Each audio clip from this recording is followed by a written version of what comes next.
Simala is the best place to visit when you're in Cebu. Grabe, holy place tong Simalal. Ang daming taong pumupunta dito to kiss Mother Mary. So yan, papunta na kami sa Simalan yan. So yan, nakarating na kami. Sobrang aga namin. So naghintay kami ng mga 30 minutes. So kumain muna kami kasi close pa yung Simala.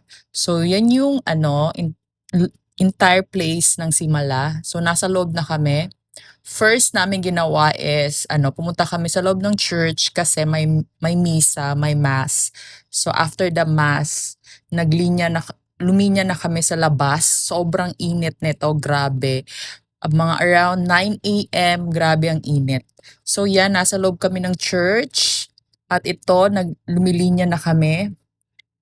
Hindi talaga inaano ng mga tao yung init. Yung iniisip lang nila yung devotion nila, yung nila, prayers nila kasi ang daming pinagaling ni Mother Mary.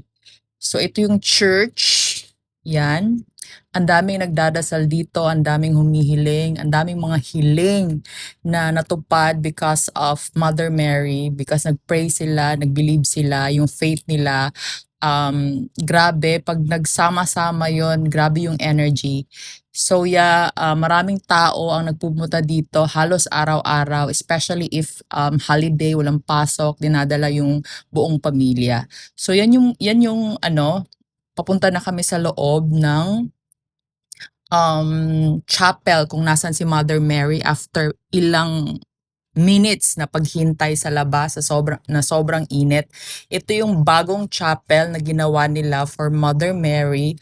I super love the place, yung bagong nilagyan kay Mother Mary. At yan, papunta na kami kay Mother Mary. Kikis na kami niyan.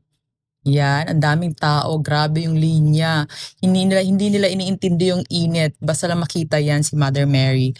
So thank you so much, Lord, na nakarating kami sa Simala. And then yan, after namin mag-kiss, syempre magsisindi kami ng kandila. Green is for prosperity, while gold is for healing. So if you're in Cebu, a must visit place, a holy place kung saan pwede mong sabihin kay Lord ang gusto mong sabihin.